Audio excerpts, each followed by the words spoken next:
Welcome to Souljourns. By popular request, Jody and I are devoting this Souljourns video to a 50-minute documentary on the life and times of Sri Satya Sai Baba, created back in the early 1980s. Having seen this again just recently, we can tell you firsthand that the messages and lessons of Sai Baba are just as fresh today as they were decades ago. Soon after Jody first learned of Sai Baba many years ago, she saw this video over and over again, and shortly thereafter, she made her first trip to see Sai Baba. I suspect this is a common story.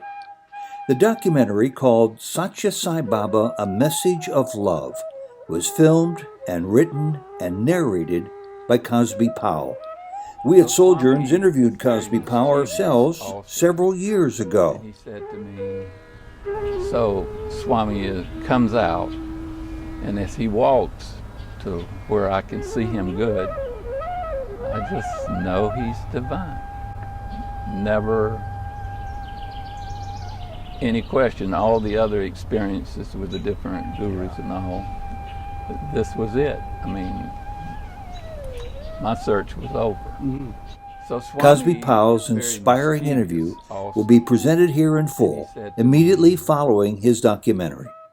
Again, welcome to Souljourns. This special presentation was produced March 22nd, 2018. India, land of mystery, wisdom, and spirituality.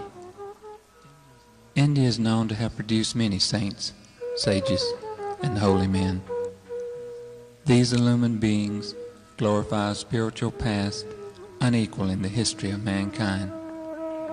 Now there are rumors of another exceptional being living in India. His reputation is illustrious. Miracles formerly associated with Jesus Christ are an everyday part of his life. Millions in India and throughout the world consider him to be an avatar, that is, a divine incarnation.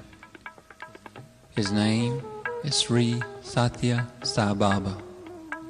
He exhibits all the characteristics of a divine incarnation: those of omniscience, a consciousness aware of all events; omnipresence, being in all time and space; and omnipotence, being all-powerful.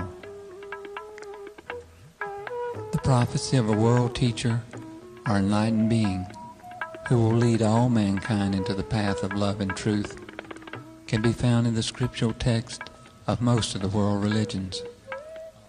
Also, major prophets of the last few centuries concur in their predictions of a calamitous period toward the end of this century, followed by 1,000 years of peace. So it seems, the life and teachings of Satya Sai Baba fulfill prophecies of many religious and spiritual viewpoints.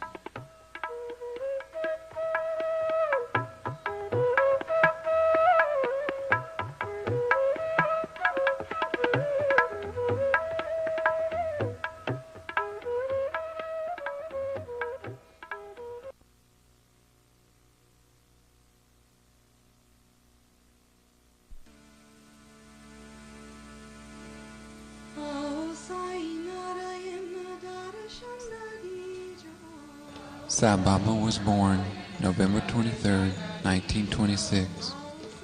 Musical instruments played on their own accord. Also, a cobra was found under the newborn baby. Early in life, he displayed a special nature by refusing to participate in any activities that were harmful to animals, like cockfighting or bullock races on the riverbed. He would continuously invite beggars and the poor to his house for his mother and sister to feed. As a child, he was precocious, astounding everyone with his musical talents.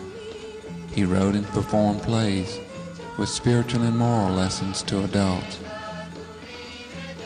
Young Satya always had a group of followers whom he constantly amazed by giving them sweets from an empty bag or turning frogs into swallows that flew away.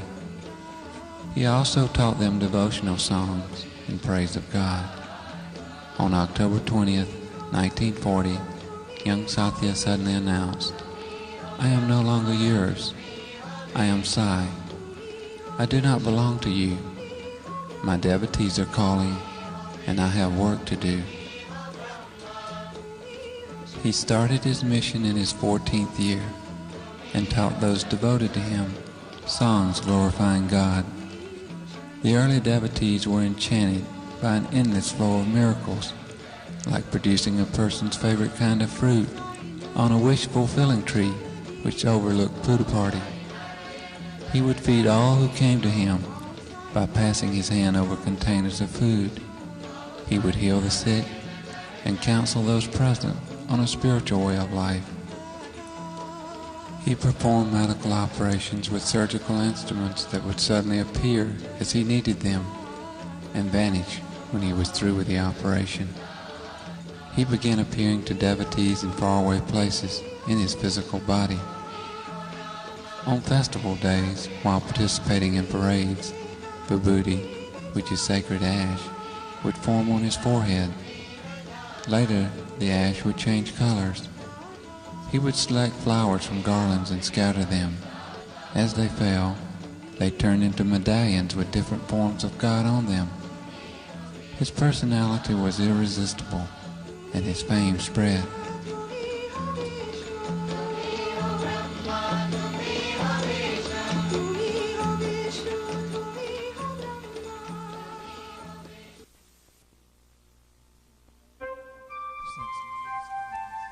Since love is formless, I do materializations as evidence of my love. It is merely a symbol. I do so not because of any need or desire to exhibit my powers. For me, this is to convince people of my love for them. So far as I'm concerned, this is evidence of my divinity. It is not by any means an exhibition of divinity. What I materialize is a manifestation of divinity with a potent significance as well as symbolism. It is symbolic of the cosmic, immortal, and infinite nature of all forms of God. That is, what is left when everything worldly, transient, and changeable has burned away. In the first place, it is symbolic of the life-death cycle in which everything ultimately reduces itself to ash. For dust thou art, and unto dust shalt thou returnest. Ash, or dust, is the final condition of things. It cannot undergo any further change. In the spiritual context, it constitutes a warning to the receiver to give up desire, temptations, and make oneself pure in thought, word, and deed. In order to press home this lesson, I materialize ash for those who come to me with love and devotion. It acts as a talisman, healing the sick and giving protection to those who need it. My power to protect, heal, save, and materialize objects originate in God and can be used only by an avatar. The conflict between persons who accept God and deny God, and those who declare that God can be found in this place, and those who affirm that God can be found nowhere, is never ending. While considering this situation, one has to remember that while it is unnecessary to awaken a person already awake, and easy to awaken a person who is asleep, we cannot, however much we try, awaking a person pretending to be asleep. The divine is now denoted by various words that are common currency in a limited human vocabulary. These words describe and propose a meaning to the divine: miraculous, magical, wondrous, etc. Of course, men cannot contain in their minds more than they can hold. They cannot express into words the inexpressible. Only those who have dived deep and contacted the underlying principle of love can picture divinity with some clarity. The divine can be grasped only through love. Reason is too feeble an instrument to measure it. Denial of the divine cannot negate it. Logic cannot reveal it. Be true to yourselves and do not waver. I am unaffected by the praise or blame. My love and compassion envelops all. My grace can be shared by all. I am declaring this to you, so you may face life with fortitude.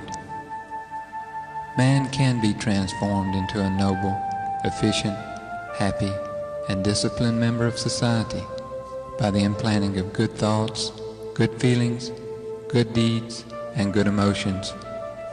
Such transformed persons will spontaneously engage themselves in the task of promoting human welfare. They will be the promoters of the ideals of the fatherhood of God and the brotherhood of man.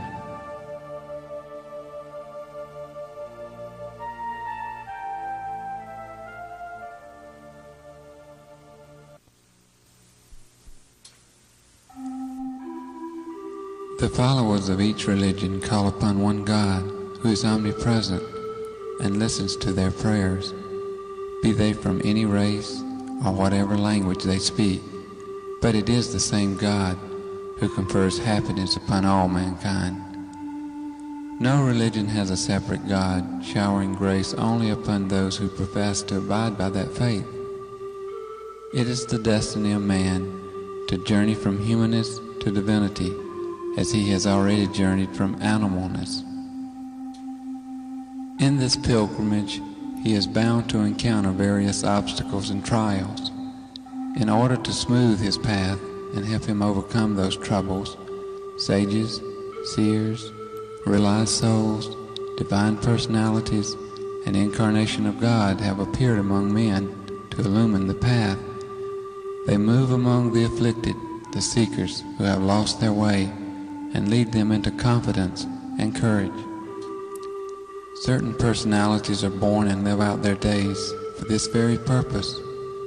Such guides, examples, leaders appear among all peoples and in all lands. They inspire faith in high ideals and teach as if their voice is the voice of God. Jesus set an example of peace, love, charity, and faith. Sai Baba uses his magnetic appeal to encourage all people to accept the simple truth, God is love. His teachings in life reflect the same aim, that of making people realize their closeness to God and instilling qualities of love and truth into their lives. By his actions, he instills faith, hope, and belief in God. He gives all who comes with open heart peace. He feeds and clothes the sick and poor, educates children all over India, provides medical services to the needy, rescues devotees from disaster all over the world. He counsels, guides, and directs spiritual seekers from all the world religions. He has even restored life to those who have been pronounced clinically dead. Miracles, as they are called, are part of his mission. They awaken and inspire faith in God as they represent and reflect his will. By using miracles in his mission, he shows glimpses of the unlimited power he commands. He never uses his power for personal gain, but always to encourage and inspire faith in God. The real miracle is Sai Baba's love, which is the message of his mission. His life is forever involved in helping, inspiring, strengthening, and sustaining the love of his devotees by his example. His life is truly his message, an offering of love to those afflicted of body, mind, and spirit. The love he shows transcends racial and religious barriers, saying to all, there is only one religion, the religion of love.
Whenever grief and anxiety overwhelms the world, the Lord will incarnate in human form to re-educate the human community into the path of peace.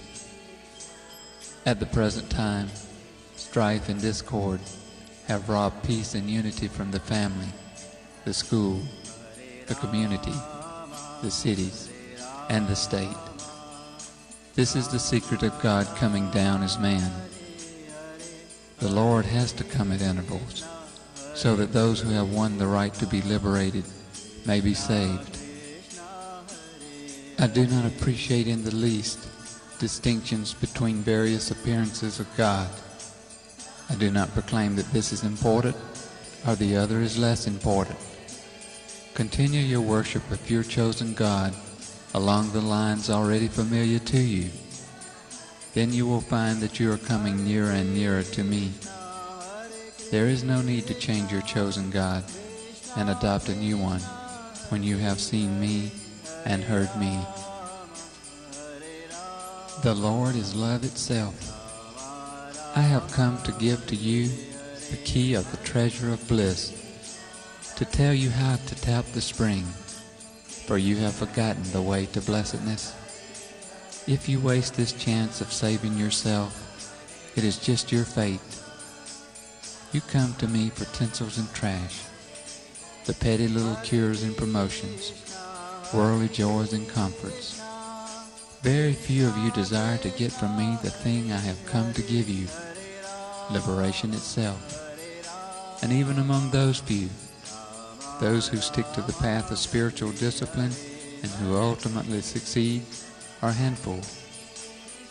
I am always aware of the future, the past, as well as the present of every one of you, so I am not so moved by mercy. Since I know the past, the background, the reaction is different. It is your consequence of evil deliberately done in the previous birth, so I allow your suffering to continue, often modified by some little compensation.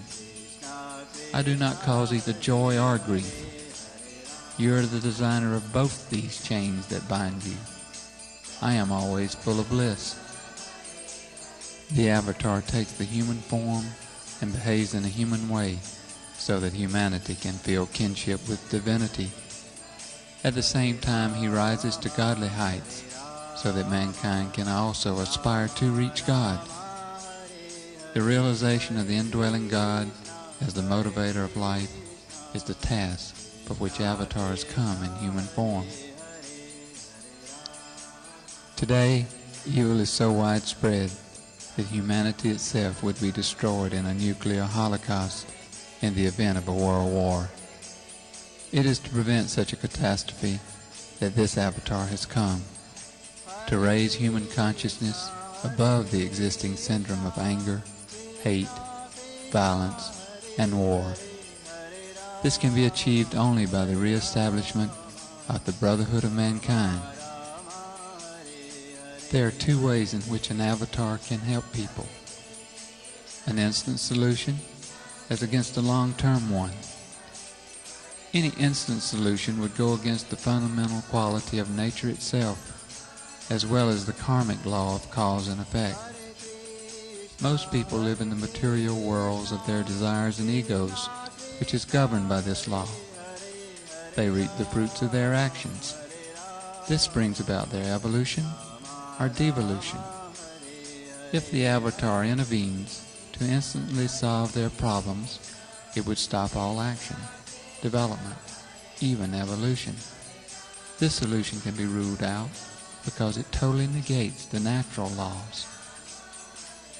The other and more effective alternative presents a long-term solution, whereby the avatar leads the people themselves to a higher level of consciousness, to enable them to understand the truth of spiritual laws, so that they may turn toward righteousness and steadfastly work for better conditions. This would relate them back to nature and the law of causation.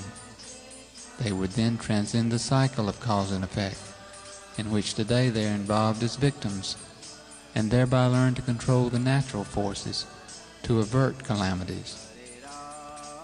If I cure everything instantly, leaving people at their present level of consciousness, they would soon mess things up again and be at one another's throat, with the results of the same chaotic conditions developing in the world.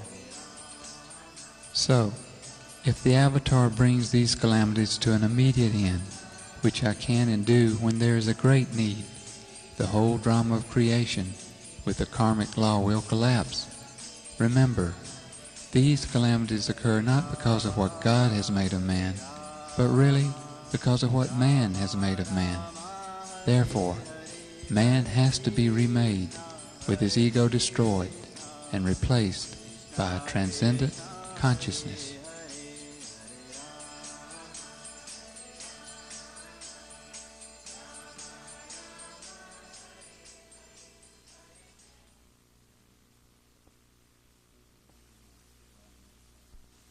Jesus was a master born with a purpose, the mission of restoring love, charity, and compassion into the hearts of man. He had no attachment to the self. He never paid heed to sorrow, pain, joy, or gain. He had a heart that responded to the call of anguish, the cry for peace and brotherhood. He went about the land preaching the lesson of love, and poured out his life as a libation and sacrifice to humanity.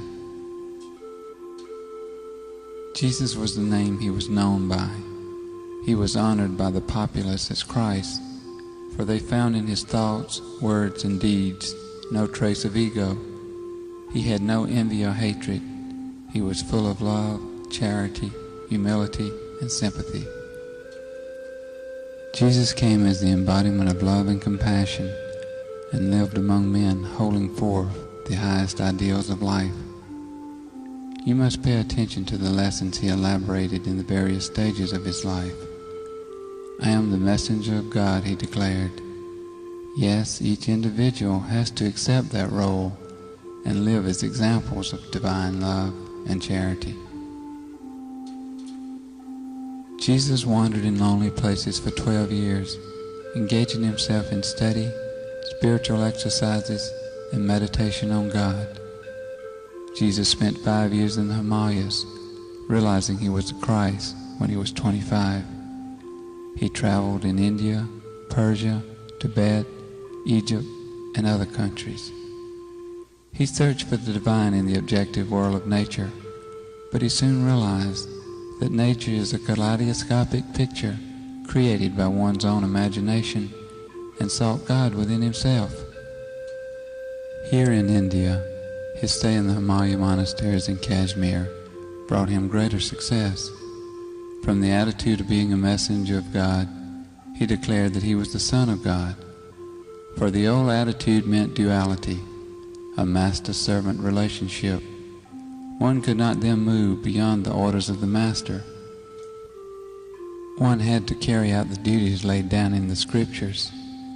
This he found irksome, for he felt that he was the image, while God was the original. This bond of relationship increased. With heart consciousness in the ascendant, you feel nearness and dearness, and so the father-son bond seems natural at this stage. Later, as this consciousness stabilized, Jesus declared, "I and my Father are one." Jesus said that the bread taken in the Last Supper was his flesh, and the wine his blood. He meant that all beings alive with flesh and blood are to be treated as he himself, and that no distinction should be made as to friend or foe, we or they. Every body is his body, sustained by the bread. Every drop of blood flowing in the veins of every living being is his, animated by the activity that the wine imparts to it. That is to say, every man is divine and should be revered as such. When Jesus came, he washed the feet of all people, which means, I am your servant and am serving you, so you in your turn should serve the world. Follow Jesus Christ. Decide to direct your lives along the path he laid down. His words must be imprinted on your hearts, and you must resolve to practice all that he taught. We are true Christians only when we live according to the teachings of Jesus and practice them in daily life. Jesus was a person whose only joy was in spreading divine love, offering divine love, and living divine love. That was the life and message of Jesus. Nurture it in your hearts.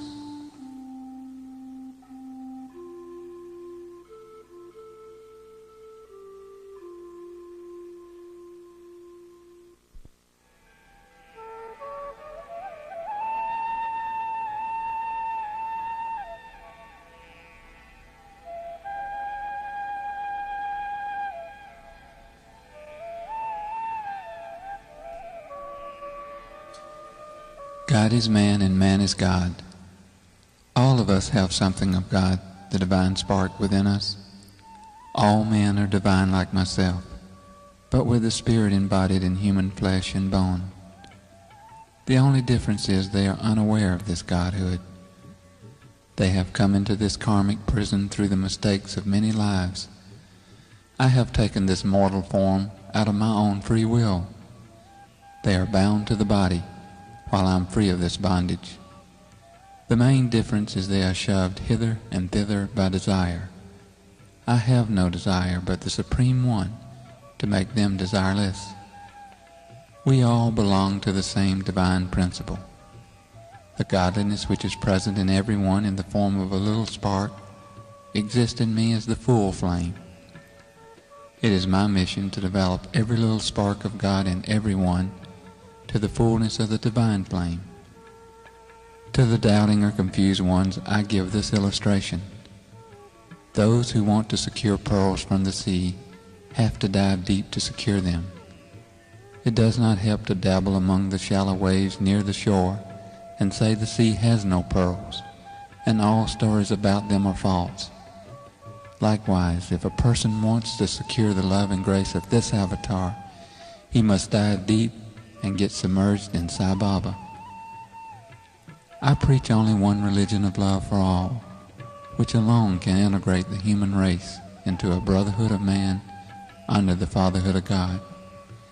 I know only one language of the heart beyond the mind or intellect, which relates man to man and mankind to God. On this basis, I want to build one humanity without any religious, racial, or other barriers in a universal empire of love. So none has to give up his religion or deity, but through them worship the one God in all. I never see or make any distinctions between the rich and poor. I only look at them from the viewpoint of their devotion, their desires, the sacrifices they are willing to make, and their troubles. The rich as well as the poor come to Sai Baba to seek love, peace, and liberation from their problems or troubles. My prescription to them is absolute selflessness and desirelessness. To the poor this is a natural state or condition, so my love flows to them to embrace their devotion. Thus they obtain my grace. The rich, on the other hand, cannot secure this grace without surrendering their materialistic outlooks and selfish attachments. So it becomes necessary for them to sacrifice material greed to receive spiritual grace. I tell them, ego lives by getting and forgetting. Love lives by giving and forgiving. Life without desire brings divinity to man, and those who seek my grace must shed desire and greed. Riches provide a fatal temptation. They are the source and cause of human bondage. The desire to raise the standard of living can never be satisfied. It leads to a multiplication of wants and consequent troubles and frustrations. We have to convince people that the idea of a high standard of living is wrong. It must be replaced with a high level of living and thinking on the basis of humility, morality, compassion, and detachment, as against the existing greed for competitive luxury. People have to be convinced that the only way to rouse the latent divinity in them is to master desire and conquer greed for pleasure and luxury, instead of being a slave to these false materialistic values.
Man's natural state is happiness, and he cannot be blamed for craving that which is his own. But man is making a serious mistake. He believes that the happiness for which he craves comes from objects which he can experience. What is the remedy? The remedy is to consider the truth, which is that there is only one everlasting, never-failing happiness, and that is God. To drink of that ever-flowing spring of happiness, you must turn to yourself, to the divine, which, however obscured, is the resident of your heart, the subtle truth of your being. Love is the vital and essential reality of spiritual life. In human life, love takes a number of various aspects. Love for the wife and children, for various habits and indulgences, for various objects and ideas, and for God. God is love, and He is there in every aspect of love.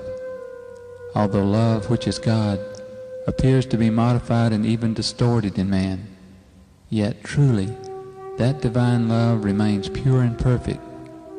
The love in man which is pure and perfect is his love for God. Only love for God is perfect. Gather your love from all aspects of your life and let it flow as one strong, deep river of love for God. Happiness and peace shall be yours. Life without desire means the realization of the pure, genuine self that is spirit. Bound to desire, the self degenerates into selfishness. Spirit turns into ego. The way to self-realization is to cleanse the self of this ego of selfishness. Then you reach a state of consciousness beyond the mind or intellect, revealing the true self, that is God. The mind is like a cloth that covers and stifles consciousness, the threads of which are desires.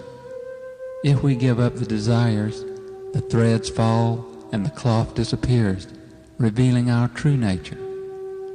One has therefore to raise consciousness beyond the mind to achieve self-realization. To gain the infinite universal spirit, the embodied self must break out of the puny, finite little prison of individuality. Desire belongs to the senses, the brain, the mind. Once you become free of it, you will realize the self, the spirit, consciousness, enlightenment, and become one with the cosmic power. Self-realization is God-realization. Thus man reaches God.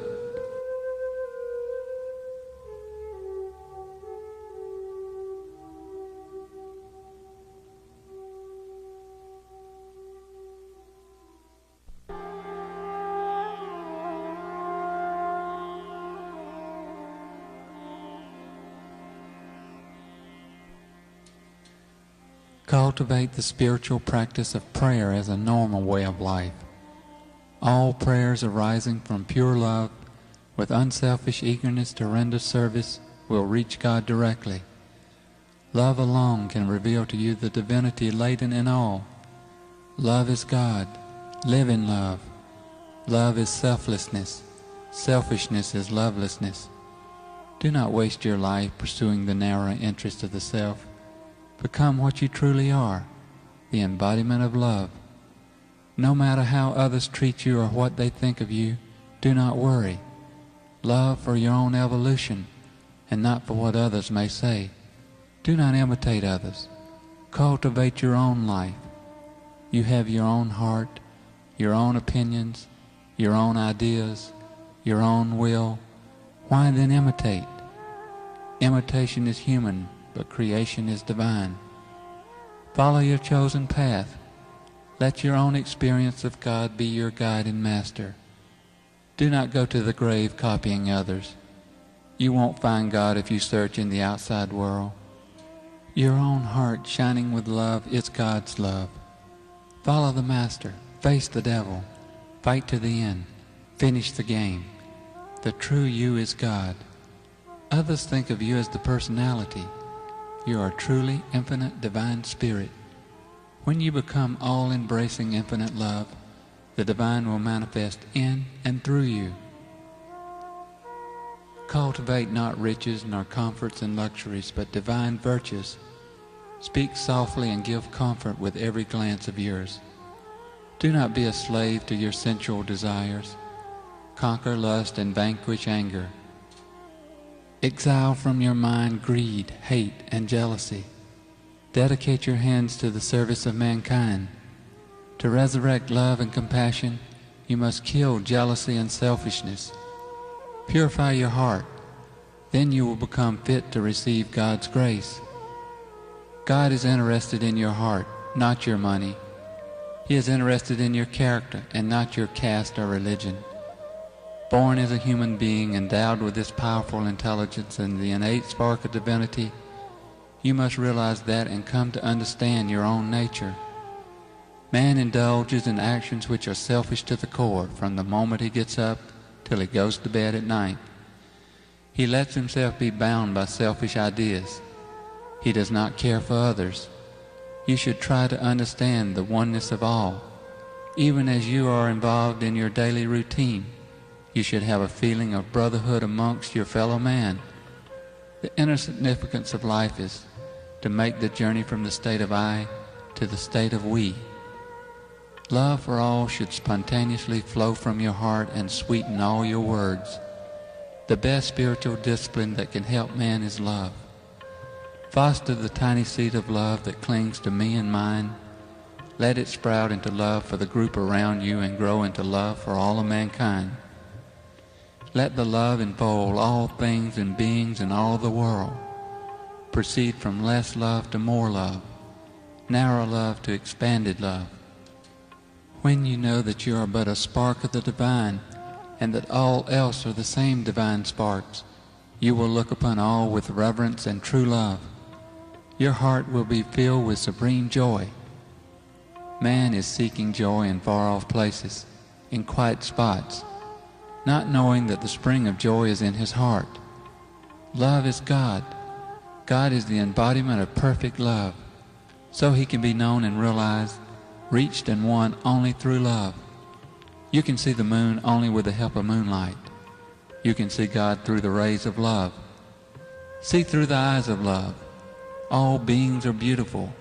Expand into universal love. This is the path which will bring out the divinity in you.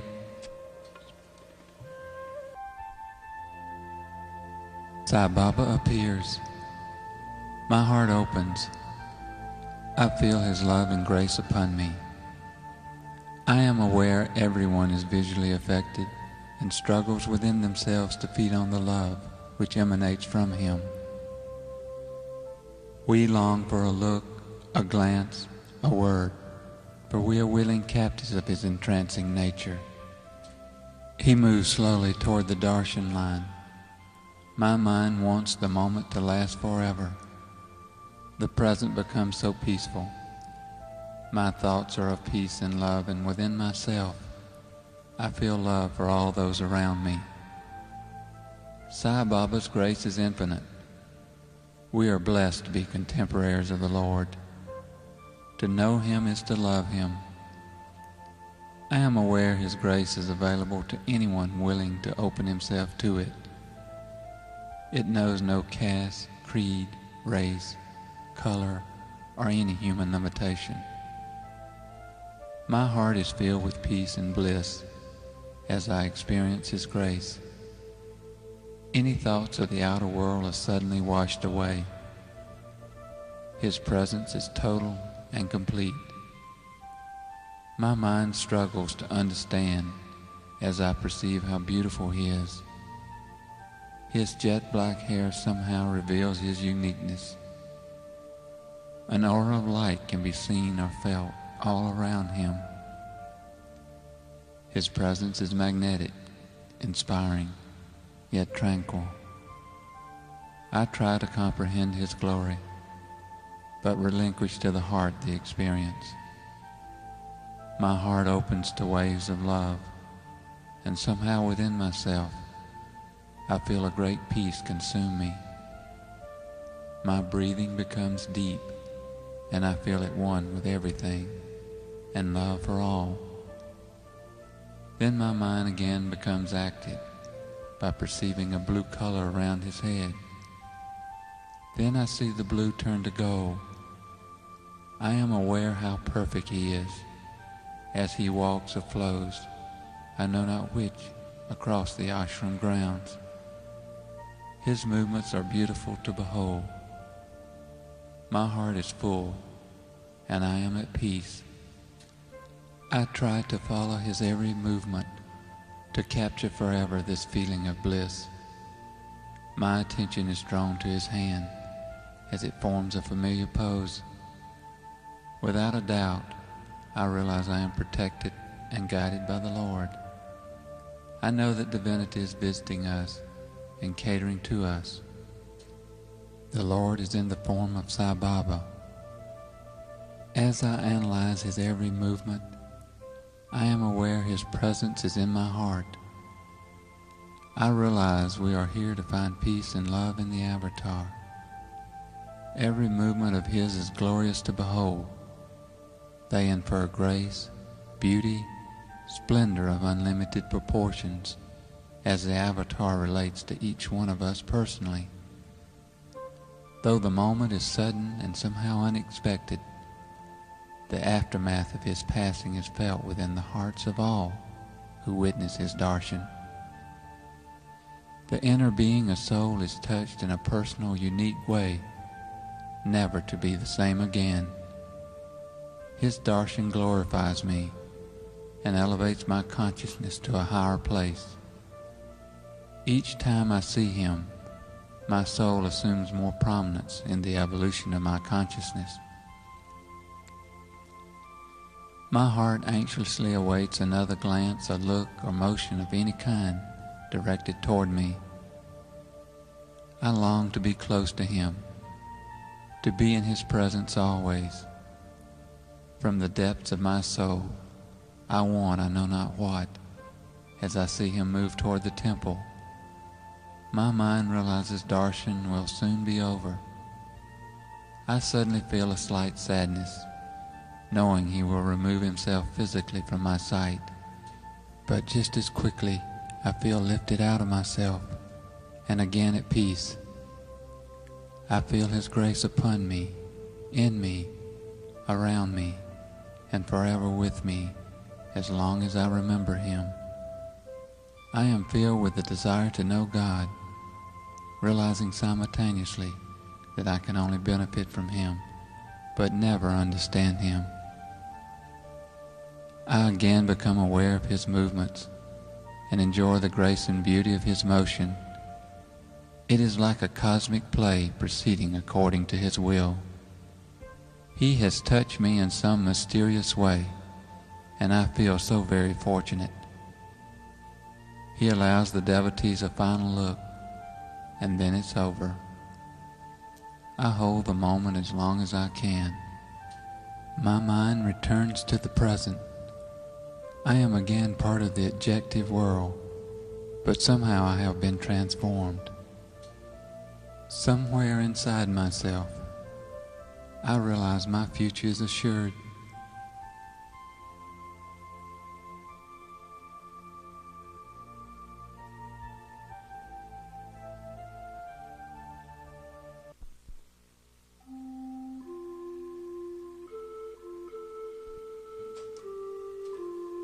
See with the eyes of love, hear with the ears of love, work with the hands of love, think only of love.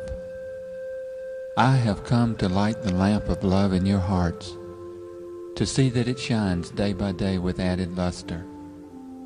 I have not come to speak on behalf of any particular religion, like the Hindu religion.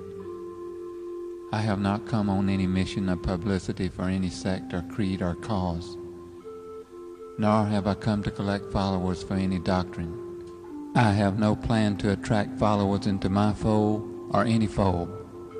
I have come to tell you of this universal, unitary faith, this path of love, this duty to love, this obligation to love. May you develop this divine love and stand out as harbingers of a new age, free from selfishness, greed, hatred, and violence. Let each of you be a light unto himself or herself, and thereby be a light unto others. All religions teach one basic discipline, the removal from the mind of the blemish of egoism, of running after little joys. Every religion teaches man to fill his being with the glory of God and evict the pettiness of conceit. It trains him in the methods of detachment and discrimination, so that he may aim high and attain liberation. Believe that all hearts are motivated by the one and only God, that all faiths glorify the one and only God, that all names in all languages and all forms man can conceive denote the one and only God. Foster love, live in love, spread love. This is the message of love I bring to you.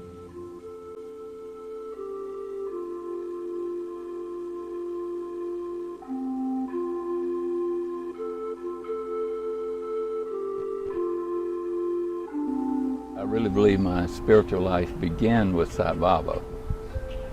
And from my heart, I didn't know to call him Swami at the time, so I said Sai Baba. This is a situation beyond my control. Will you please help? I walk out of the bathroom, and Aaron is delivered within 5 minutes.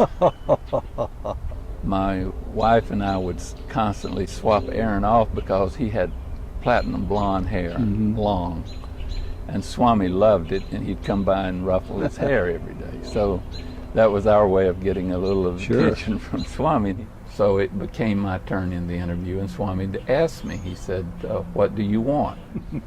And he started moving his hand, and he materialized the ring, a gold ring. So Swami is very mischievous also. And he said to me, does it fit? And I examined and I said, it fits fine, Swami. And I'm thinking, I'm not going to be giving it back to you. I'm going to hang on to this. I think at this point, people need to realize that everyone's relationship with God is personal. Everyone needs to understand that no matter where they are with their relationship with God, it can be as close or as far away as you want it. If you want it close, then make it close. Make it personal. So I have a seat in my car, my right seat in my car is always empty, and that's Swami's seat. And I always feel that he's there.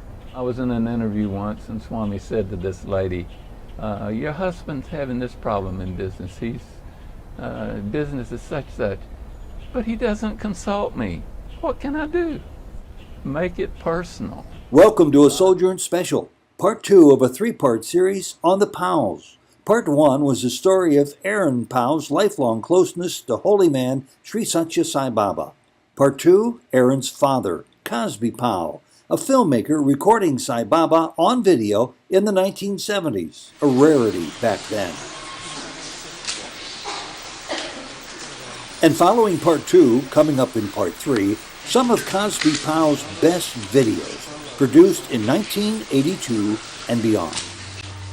You are the Lord of my heart and my soul. You are the Lord of my heart and my soul. Sai Ram, let me see you. Sai Ram, let me see you. Everywhere, let me hear you. Everywhere, let me hear you. In everyone, let me serve you. Everyone, let me serve you. Sai Ram, Bhagavan. Sai Ram, Bhagavan. Sai Ram, Bhagavan. Right now, part 2, Cosby Powell. Welcome to Souljourns. This interview was recorded in Forsyth, Georgia in May 2014. One day, a flyer came across the desk about this holy man in India named Sai Baba. And it said that you could rent a film from California and return it later. And I thought, well, this will be an interesting program. So I ordered the film. And at that time, we couldn't find anyone that knew Sai Baba. There was one guy that knew of Sai Baba. And so we showed the film. I was impressed. It was Richard Bach's film. And I was impressed, but my attitude was, well, he's in India and I'm here. You know, that was a basic concept when you really look at it. God isn't limited to time and space, but I perceived that he was. And so I sent the film back, and it was really a year later, Aaron, my son, that you are interviewing or have interviewed, was being born, or my wife was pregnant at the time. And so we were going to decide on a home birth. And so we did all the preparations. Now with a home birth, there's no doctor in attendance. Yeah. By that time, I had read a book called Man of Miracles, which most everyone's familiar with. And I had been convinced somewhat of Swami's divinity through that book, because every Sunday I would read the last chapter on the avatar. And I somewhat had an affinity for Swami, even though I had never really physically seen him except in the film. And I was really only waiting for Aaron to be born and to be 2 years old so that we could go see Swami or Sai Baba. I didn't realize that people would refer to him as Swami from after you got to know him. So the moment of birth approaches. Now this is my first real physical experience of Swami's grace. So my wife goes into labor. The midwife is present. We have backup at the hospital if you need it, but the idea is not to expose the child to anything but love and peace and so forth. Well, it's a 10.5-hour delivery. So the midwife comes to me and says, I'm afraid we're going to have to go to the hospital because, you know, the weakening condition of your wife and so forth. Well, I'd always been an independent person, and I really only asked God for things that were out of my control.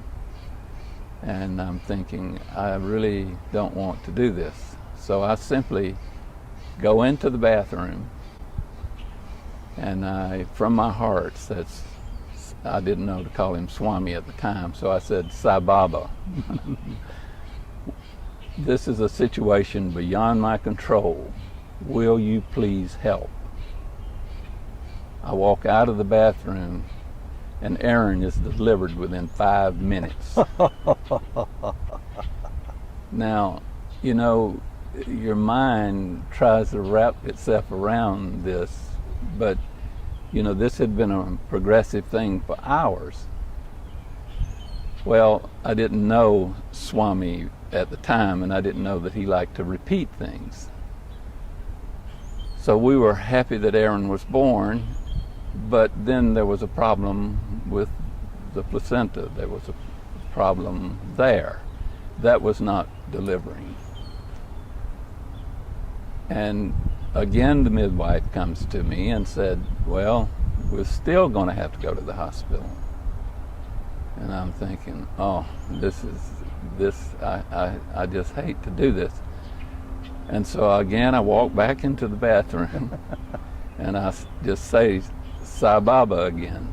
Sai Baba, I hate to be repetitious, but will you please help? I walk out of the bathroom, there's a knock on the door. I go to the door and there's a gentleman standing there, and I said, can I help? And he says, I'm a doctor.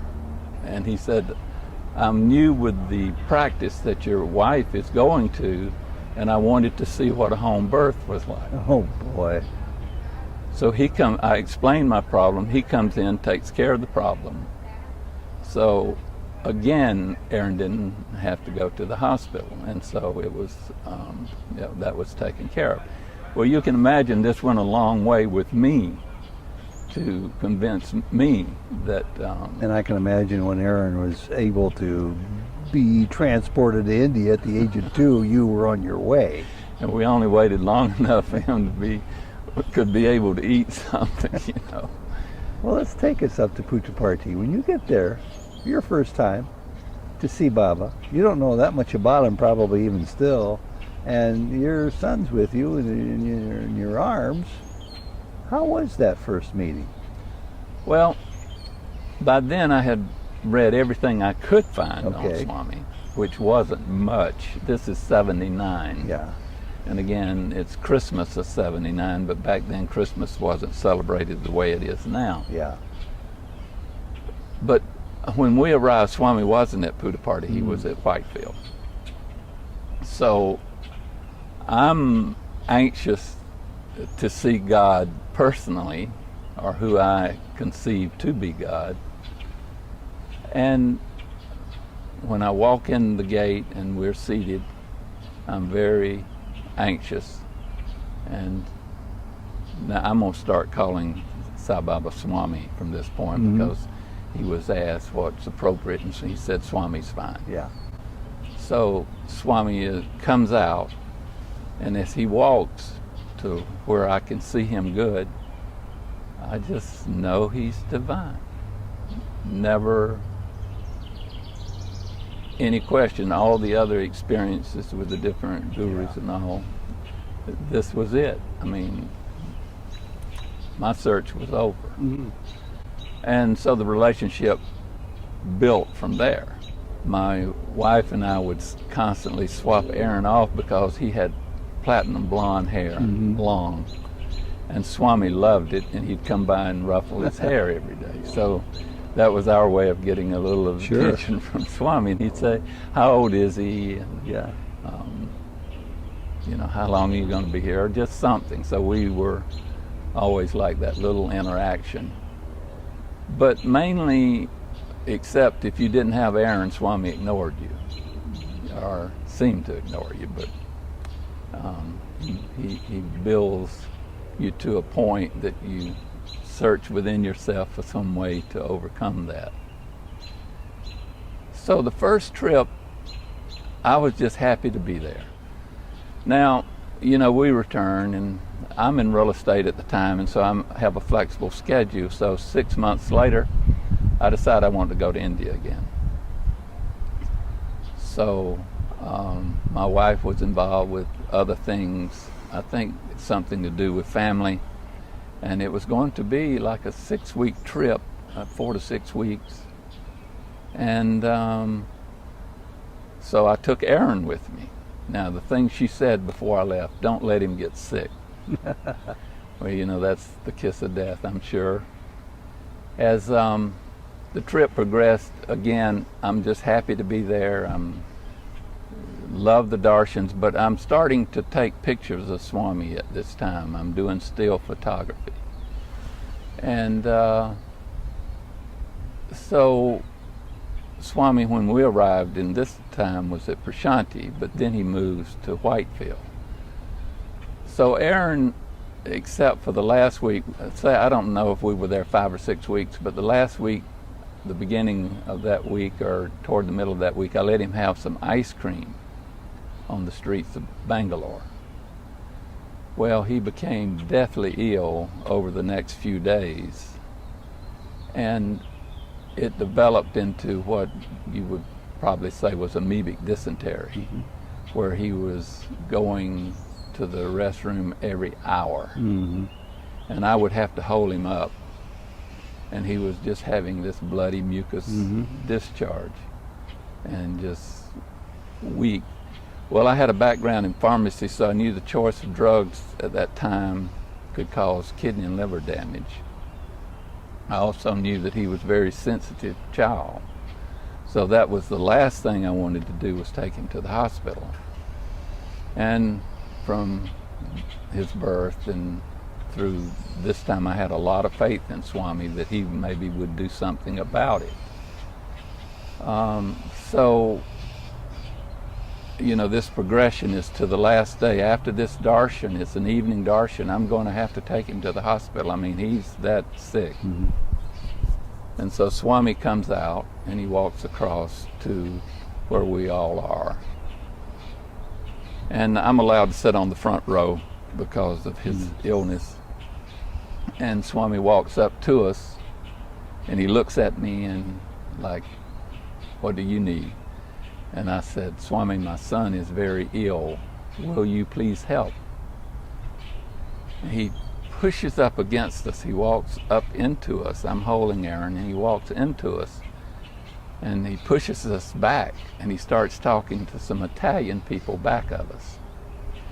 And, you know, my concern is with Aaron, of course, and I'm thinking, well, I have a life-death situation here, and you're asking these Italians, when did you come? And I'm going to be sure to see you before you leave, and da-da-da-da.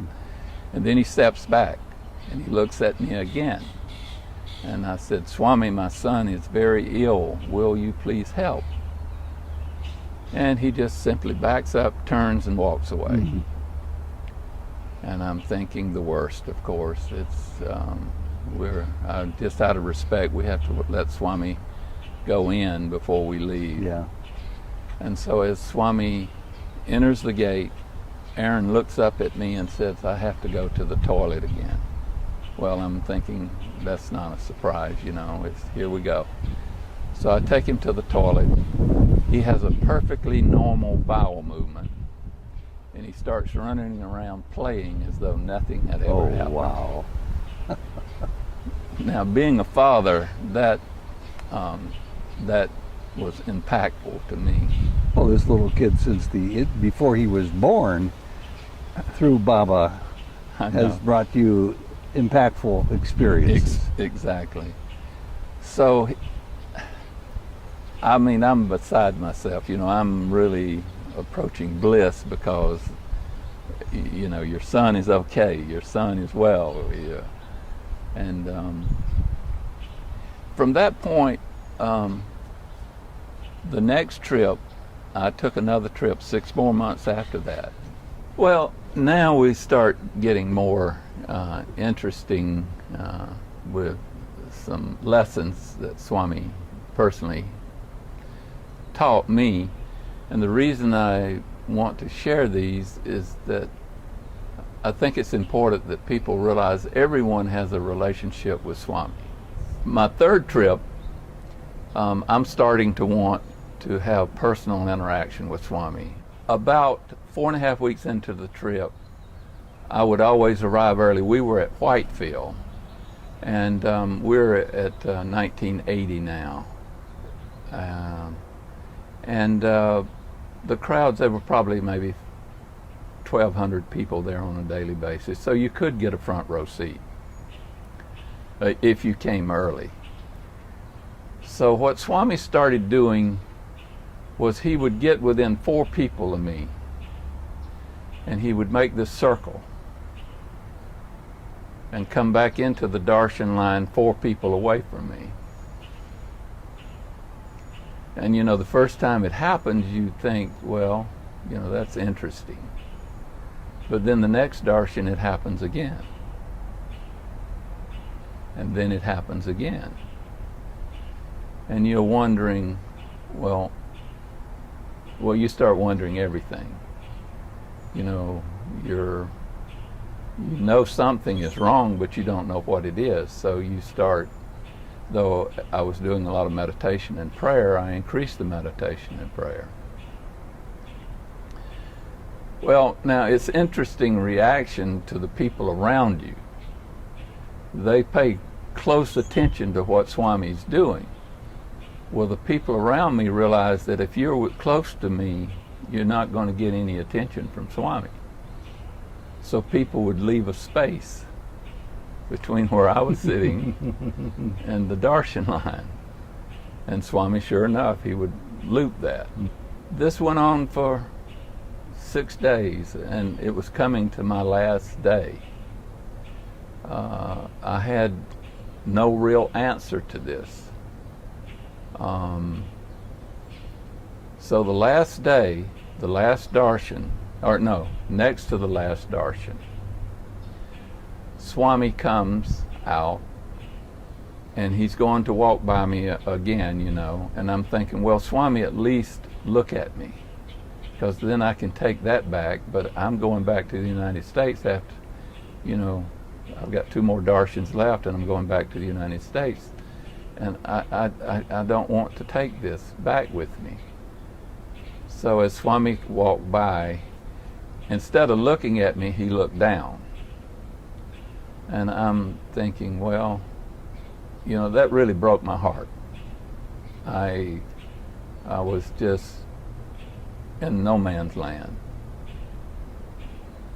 And then as he walks by a few feet, into my mind, as clear as ringing a bell in silence, the voice said, I looked into your heart and I was not there. So at that point I realized I had an intellectual relationship with God. It wasn't heart to heart, which I remember reading then, install God in your hearts, see God in the hearts of all people. So that night I didn't sleep, but for maybe 30 minutes I meditated just seeing Swami in my heart. The next day I come and he comes right over to me and he blesses me. He puts his hand on my head, and it wasn't the voice this time, but the thought came, now you have the right idea, go home and work on it. So I think that's a significant lesson, that we need to know that we need to have God in our hearts, not in our minds. Well, it's a refrain we hear over and over again on this path, and you learned it. I learned it the hard way. The hard way, yeah. But in a way, it wasn't just for me, it was whoever hears this. Because God is, He's personal with every one of us, Yeah. in whatever way. So, of course, you know, my next trip, now that I think I have some answer, I'm anxious to get back. And this is when, as I said, this third trip I was really wanting an interview. Of course, there was not one. And so the fourth trip, by this time I'm starting to film Swami video in '81, and he was very gracious, and it was almost like he would make it easy. If you ever see any of the footage, he walked straight toward the camera a lot of times. He would hesitate to where I could move and get a better angle. And so this was going on. And so this trip, when I felt it was my duty to capture some of these images, because at the time there was not a lot of filming going on. There was a lot of still photography, but not a lot of video.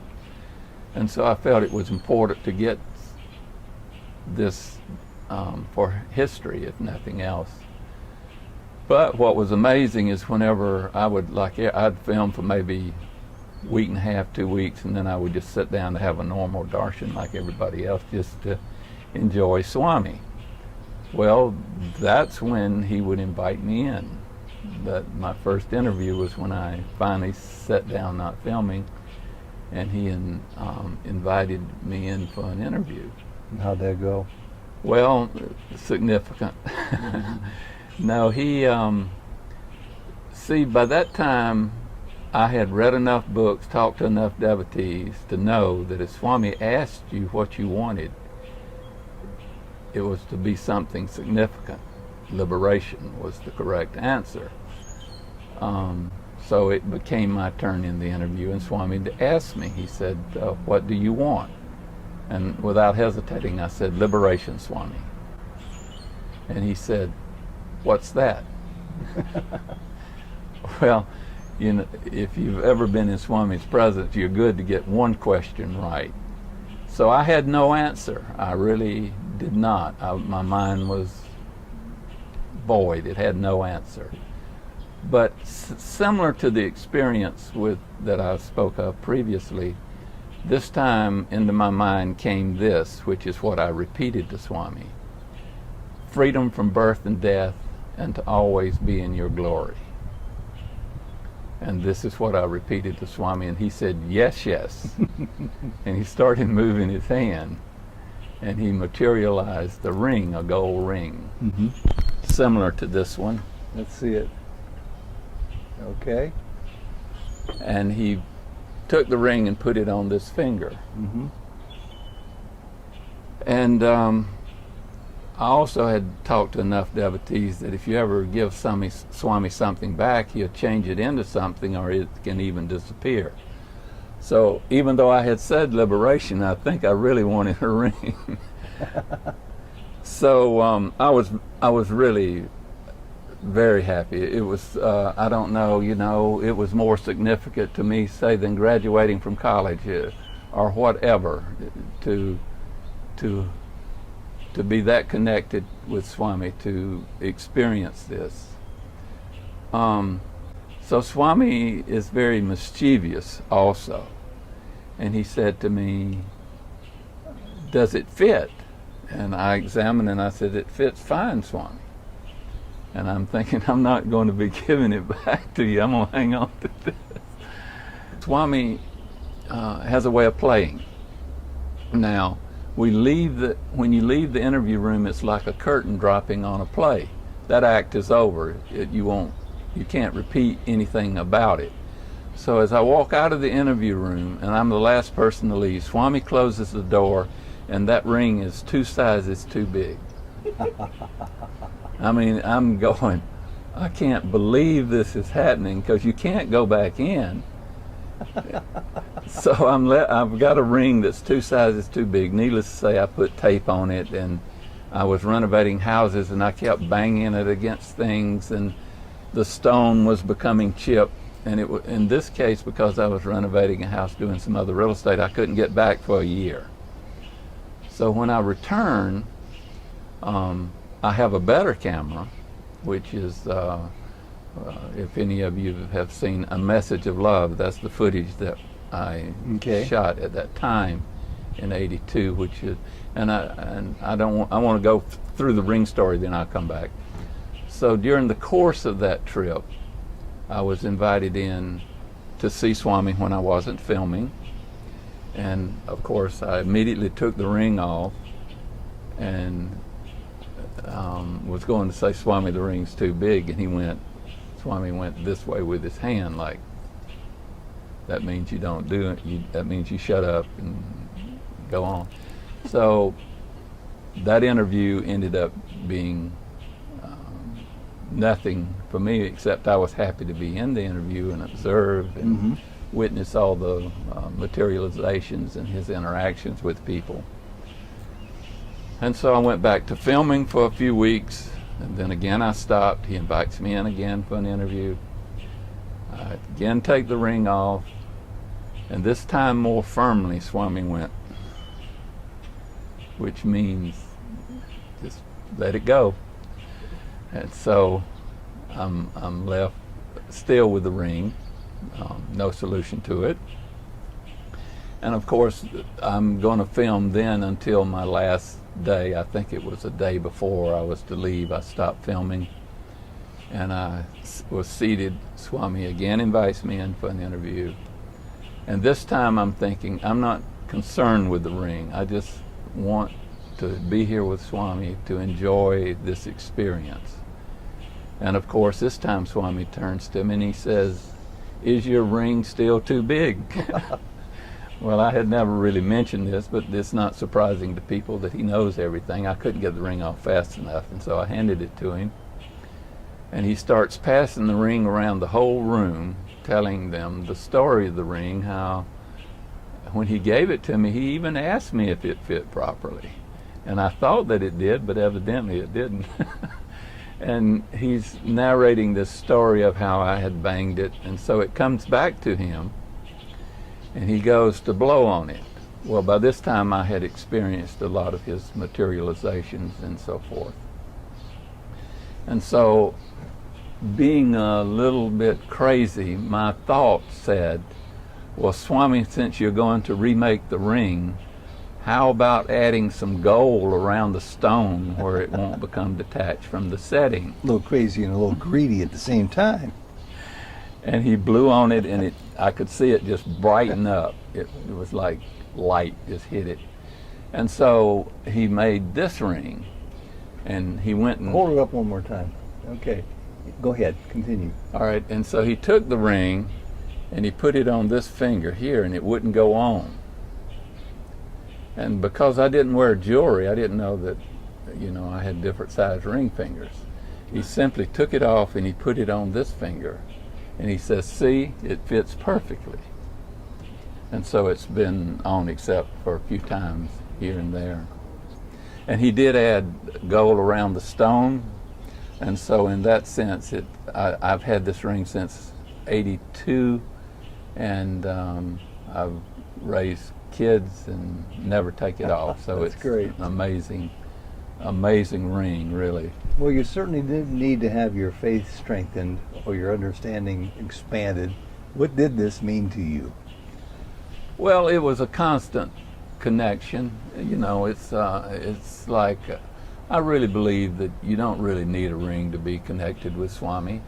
I think it's a convenience, which I'm happy to have, but I think at this point people need to realize that everyone's relationship with God is personal, and that He knows every thought that you have, which I will tell another story to demonstrate that. Mm-hmm.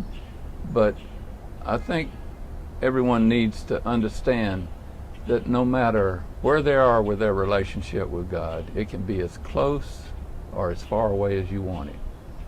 And If you want it close, then make it close.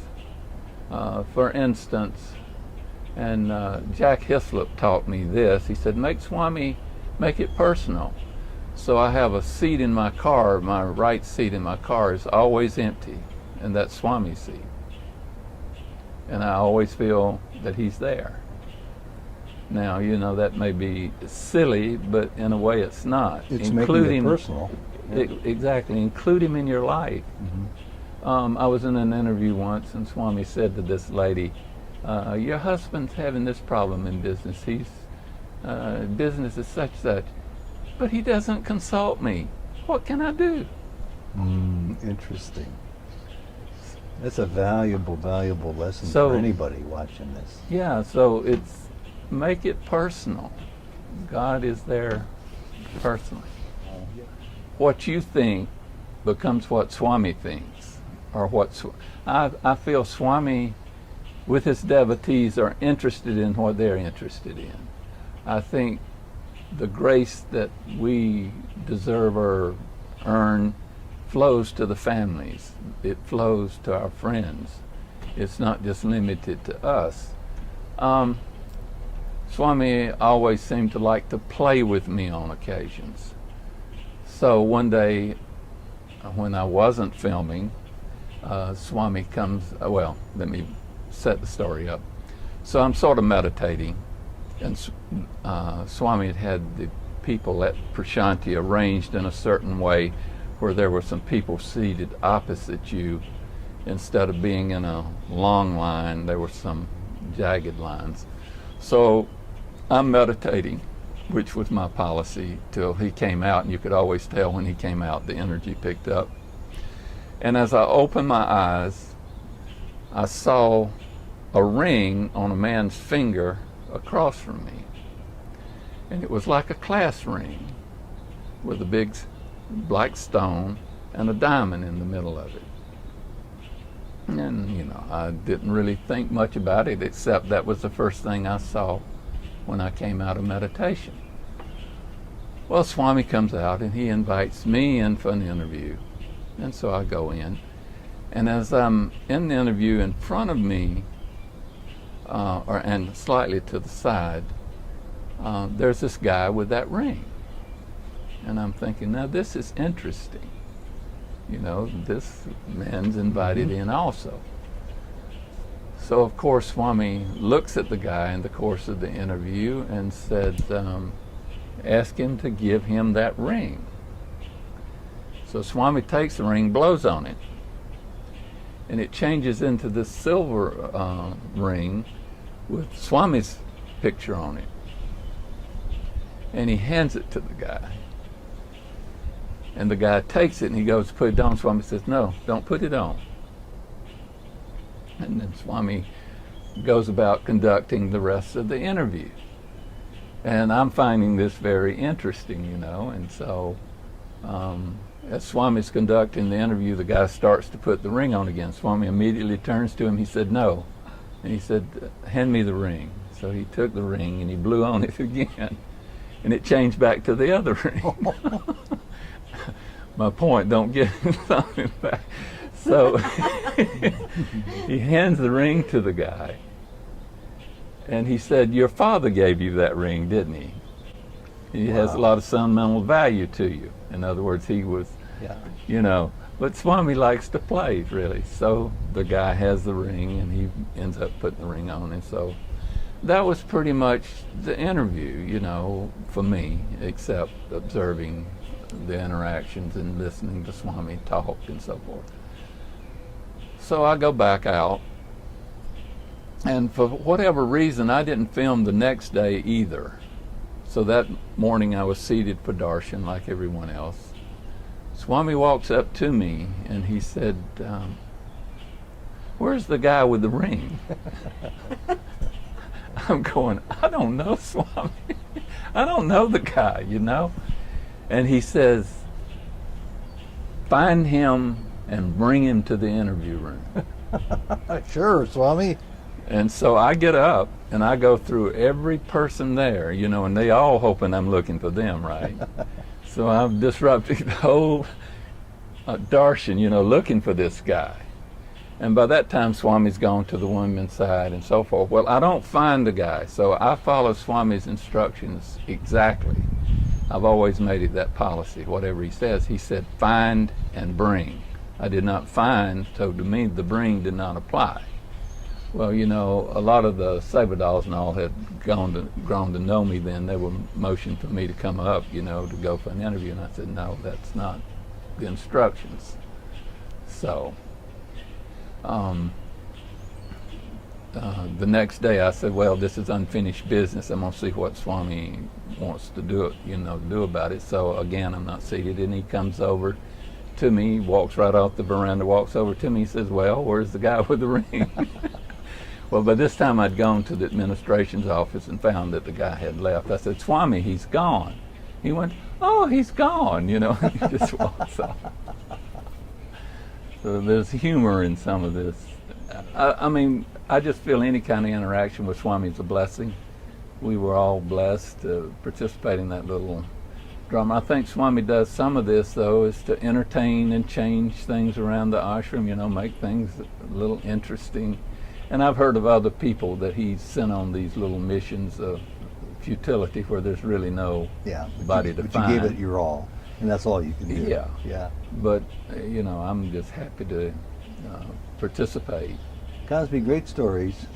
Thank you very much. And more will be revealed as we have a chance, additionally, to hear about how your life grew and changed as a result of Baba coming into your life. Thank you. Thank you. Sai Ram. Sai Ram.